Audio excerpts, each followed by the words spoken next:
इंसान को किस घर के नंबर का मकान लेना चाहिए, कौन-सा मकान शुभ है, कौन-सा अशुभ है। तो इस बारे में जानने के लिए हम डिटेल से बात करते हैं। देखिए, कोई भी नंबर शुभ-अशुभ नहीं होता, सभी नंबर शुभ होते हैं। अशुभ का मतलब है कि आप उस नंबर की इम्पोर्टेंस नहीं समझ रहे हो। कई बार क्या होता है, कोई नंबर किसी के लिए लकी होता है, तो वही नंबर दूसरे के लिए अनलकी हो सकता है। बट क्योंकि यहाँ पे हमें नंबर का चुनाव करना, देखना है कि किस नंबर से इंसान प्रोग्रेस कर सकता है। बट ये प्रोग्रेस किस बेस पे होगी और कितनी होगी, ये न्यूमेरोलॉजी का नंबर तय करेगा। अब देखिए, जानते हैं 0 से 9 डिजिट होती हैं। 1 टू 9 डिजिट के बीच में किस नंबर को ज़्यादा इम्पोर्टेंस दी गई है, किसको कम इम्पोर्टेंस दी गई है, ये नंबर पे डिपेंड करता है आपके डेट ऑफ बर्थ के अकॉर्डिंग। आप अपने डेट ऑफ बर्थ के अकॉर्डिंग जो नंबर लेते हैं, उस नंबर से पता चलता है कि आपका लकी नंबर क्या है, और लकी नंबर ही इंसान की किस्मत को चमकाता है। देखिए, कई बार क्या होता है, मान लीजिए आपका लकी नंबर 1 है और आप उसका अपोजिट नंबर लेके चलते हैं, जैसे कि 9 नंबर आप ले लेते हैं, क्योंकि अब 1 टू 9 के बीच में जो है बहुत डिस्टेंस हो जाता है और दोनों नंबरों का आपस में कोई मैचिंग नहीं है, क्योंकि कोई भी नंबर किसी दूसरे नंबर से मैच आउट होता ही नहीं है। It's a reality truth.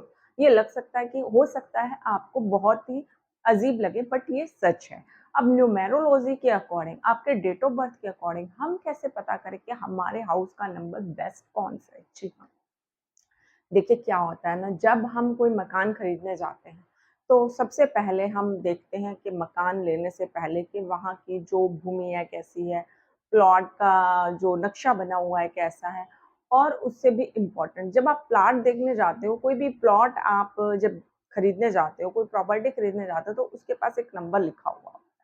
अब न्यूमेरोलॉजी में वो नंबर आपको काउंट करना होता है।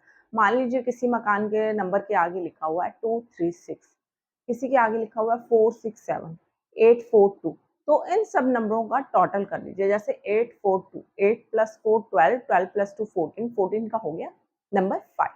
तो अब इससे पता लगा कि हमें वो नंबर जो टोटल है मकान का, वो प्लॉट का 5 निकलता है। बट अब यहाँ पे एक सबसे बड़ा प्रॉब्लम क्या आता है कि जब आपका जो डेट ऑफ बर्थ है, वो हमें काउंट करना होगा। मान लीजिए आपका जो बर्थ है वो 2 जनवरी 1982 है, तो हम सेकंड प्लस सेकंड को काउंट करेंगे। 4 plus 10 plus 10 is equal to 20 plus 42, तो आपका नंबर हो गया 6। अब ये नियर अबाउट नंबर है, बट मान लीजिए अगर आपको सेम डिजिट का प्लॉट मिल जाता है, that will be lucky for you. तो वो नंबर आपके लिए ज्यादा लकी होगा कंपैरिजन 5 नंबर। बट 5 नंबर भी आपके लिए ऑलमोस्ट अच्छा रहेगा। बट अब होता क्या है, हम लोग जब प्लॉट खरीदने जाते हैं, कोई प्रॉपर्टी खरीदने जाते हैं, कोई गाड़ी खरीदने जाता है, तो हम लोग क्या करते हैं, हम अपनी पसंद का नंबर लेते हैं। मान लीजिए किसी को लास्ट में 999 सूट करता है, किसी को 2 नंबर सूट करता है, किसी को 7 सूट करता है, कुछ लोग 000 करके नंबर लेते हैं। तो ये सबका एक पर्टिकुलर सिस्टम होता है अपने नंबर का चयन करने का।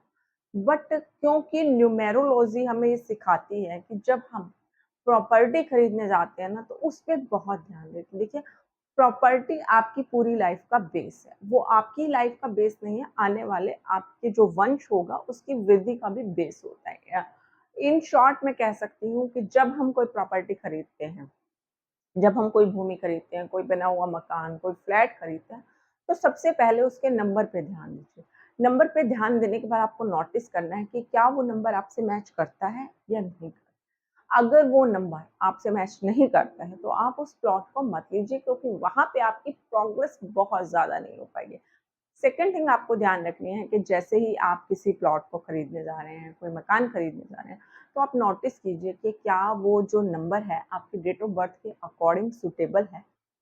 और क्योंकि आप एक पूरी प्रॉपर्टी को अपनी लाइफ में इंक्लूड करने जा रहे हैं, जैसे कि एक फैमिली, क्योंकि एक पूरी लाइफ का प्रोसेस होता है। जैसे एक जीवन चक्र होता है, ठीक उसी तरह से आपकी लाइफ का प्रोसेस डिपेंड करता है। तो जब भी आप प्रॉपर्टी खरीदें, सबसे पहले नोटिस करें कि नंबर क्या है। हाँ, एक बात और मैं आपको बताती हूँ, 1 टू 9 न्यूमेरोलॉजी में नंबर होते हैं, और ठीक यही सिस्टम हमारी डेट ऑफ बर्थ में चलता है।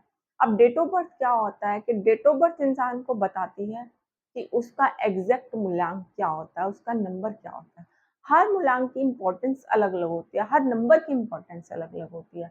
बट यहाँ पर हम कैलकुलेट करके कई बार नंबर निकाल लेते हैं।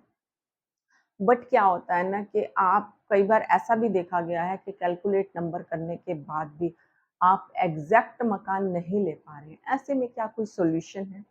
जी हाँ, ऐसे में भी सॉल्यूशन है। कई बार आपको एग्ज़ैक्ट डेट ऑफ बर्थ का कैलकुलेशन करने के बाद भी राइट प्रॉपर्टी नहीं मिलती है, एग्ज़ैक्ट नंबर नहीं मिलता है, तो उसमें आपको क्या करना है? ये एक बहुत बड़ा क्वेश्चन मार्क है लाइफ में। अब बहुत से लोगों के साथ ऐसी प्रॉब्लम क्रिएट हो जाती है और वो कोशिश करते हैं कि उस चीज़ से बाहर निकल सकें। बट ऐसा होता नहीं है, सबके इस चीज़ की नॉलेज नहीं होती है, या इन शॉर्ट ये भी कह सकते हैं कि कई बार लोगों को कंप्लीट नॉलेज नहीं होने की वजह से इसका जो है एक तरह से साइड इफ़ेक्ट भी उनकी लाइफ में देखने को मिलता है। अब हम ऐसा क्यों कह रहे हैं? देखिए क्या होता है, कुछ बातें तो हम फ़ोन पे बता देते हैं, आपको वीडियो में बता देते हैं कि ऐसे-ऐसे नंबर को कैलकुलेट कीजिए। बट इसके बावजूद भी एक नंबर को टैली करने के लिए बहुत सी न्यूमेरोलॉजी में चीज़ें काउंट की जाती हैं। उन चीज़ों को काउंट करने के बाद ही एग्ज़ैक्ट नंबर क्या आपकी लाइफ में सूट होगा, वो निकाला जाता है। बट क्योंकि बहुत से लोग क्या करते हैं कि आपको इन शॉर्ट वीडियोस बना के दे देते हैं और आप शॉर्ट शॉर्ट वीडियोस को कलेक्ट करके उसके अकॉर्डिंग मकान खरीदने लग जाते हो। आपको ऐसा बिल्कुल नहीं करना। आपको एक चीज़ हमेशा ध्यान रखनी है कि जब भी आप कोई प्रॉपर्टी खरीदने जाएँ, कोई भी गाड़ी खरीदने जा रहे हैं या लाइफ में कोई भी चीज़ ऐसी जो आपको खरीदनी है, ख़ास तौर पे जैसे कि प्रॉपर्टी एक लाइफ के इंसान में सबसे बड़ी चीज़ होती है। तो आपको ये चीज़ ध्यान रखना है कि जैसे एक मैरिज की डेट निकाली जाती है ना, वो पर्टिकुलर टाइम पे, शुभ टाइम पे ठीक उसी तरह से आपको अपनी लाइफ में नंबर काउंट करके उसके अकॉर्डिंग जो है कोई प्रॉपर्टी लेनी है और वही प्रॉपर्टी आपको